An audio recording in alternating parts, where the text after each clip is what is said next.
પ્રેક્ટિકલનો એમ છે preparation of વિનોગ્રાસ્કી column.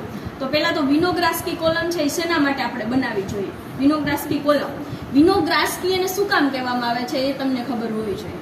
તો વિનોગ્રાસ્કી એટલે કહેવામાં આવે છે કે એક સાયન્ટિસ્ટ છે સરજી વિનોગ્રાસ્કી, એને આ વિનોગ્રાસ્કી કોલમ છે એ ફાઇન્ડ આઉટ કરી હતી, એને પહેલા બનાવી હતી વિનોગ્રાસ્કી કોલમ.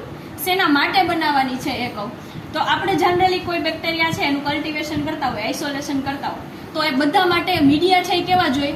અલગ અલગ જોઈએ, બરાબર. એના આગળ સિમ્પલ મીડિયમ છે પણ એમાં તમે બધા ઓર્ગેનિઝમ ગ્રો કરી શકો. એવી જ રીતે સ્પેસિફિકલી તમારે સેલ્યુલોસ ડિગ્રેડિંગ માઇક્રો ઓર્ગેનિઝમ ગ્રો કરવા હોય, બરાબર. એવી જ રીતે અનએરોબિક ઓર્ગેનિઝમ ગ્રો કરવા હોય, આલ્ગી ગ્રો કરવી હોય, ફંજાઈ ગ્રો કરવી હોય, તો શું કરવું પડે?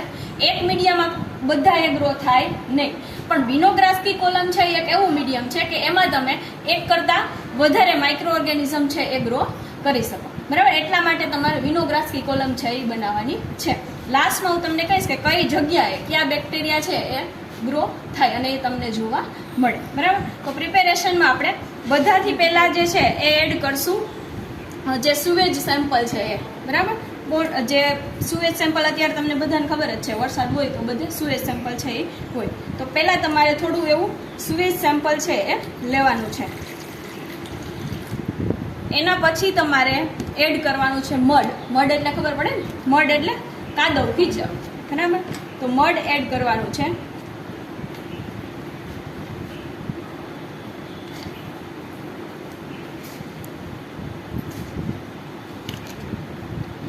થોડું એવું મિક્સ કરી દેવાનું છે પહેલાં, પછી 1 by 1 તમારે બધું એડ કરવાનું છે. જો શેના માટે એડ કર્યું છે એ પણ તમને ખબર હોવી જોઈએ. આ શું છે? તો આમાં જે માઇક્રો ઓર્ગેનિઝમ હોય એ ગ્રો થશે, બરાબર. આમાં માઇક્રો ઓર્ગેનિઝમ હોય, સુવેજ સેમ્પલ છે, મડ છે, આ બધા. એના પછી તમારે થોડી એવી સોઇલ એડ કરવાની છે.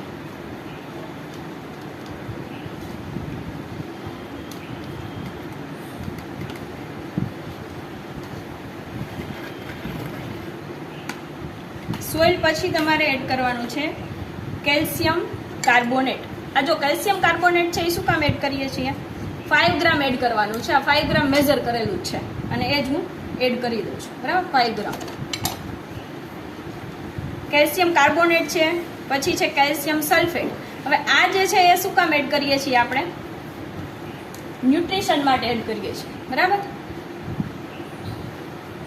સલ્ફેટ રિડ્યુસિંગ બેક્ટેરિયા હોય તો એને સલ્ફેટ જોઈએ, બરાબર. એટલા માટે કેલ્શિયમ કાર્બોનેટ અને કેલ્શિયમ સલ્ફેટ છે એ એડ કરવાનું છે. પ્રોપર એને મિક્સ કરવાનું છે.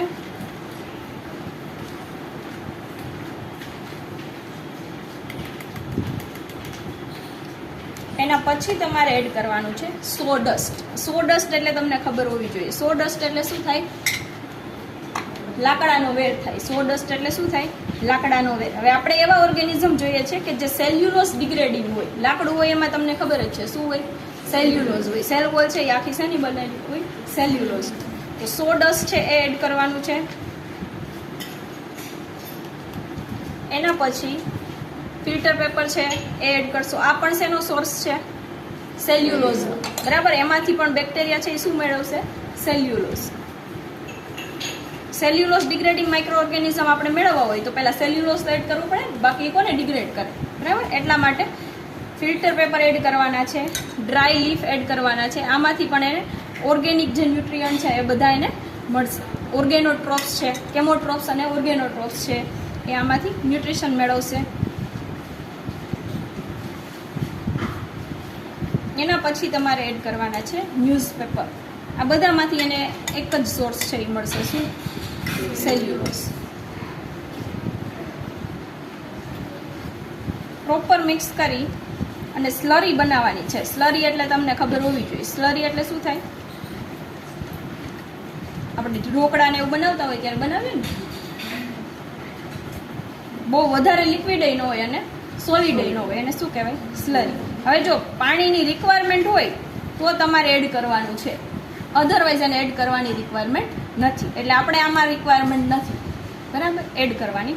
હવે આને તમારે કોઈ પણ એક પ્લાસ્ટિકની બોટલ આવી હોય એમાં રાખી દેવાની. ટ્રાન્સપેરન્ટ બોટલ હોવી જોઈએ. શું કામ?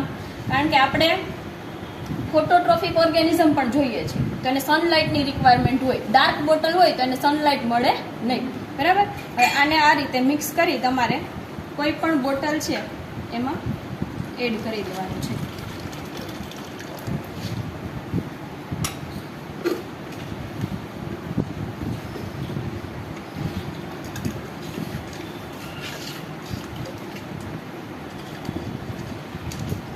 હવે જો આ ઉકળશું એટલે શું થશે કે જે સેલ્યુલોઝના બધા ન્યુટ્રિયન્ટ છે એ બધા ક્યાં બેસી જશે? તળિયે બેસી જશે. બરાબર? એટલે સેલ્યુલોઝ ડિગ્રેડિંગ માઇક્રો ઓર્ગેનિઝમ તમને ક્યાં મળશે? તળિયે મળશે. એના સિવાય જો આમાં 3 ઝોન પડશે. 3 ઝોન એટલે કેવી રીતે કે ઉપર જે છે એ એરોબિક ઝોન હોય. એરોબિક એટલે ઓક્સિજનની એને રિક્વાયરમેન્ટ. ઉપરના જે ઓર્ગેનિઝમ છે એને ઓક્સિજન મળશે. એટલે ઉપર તમને કેવા ઓર્ગેનિઝમ મળે? જે એરોબિક હોય.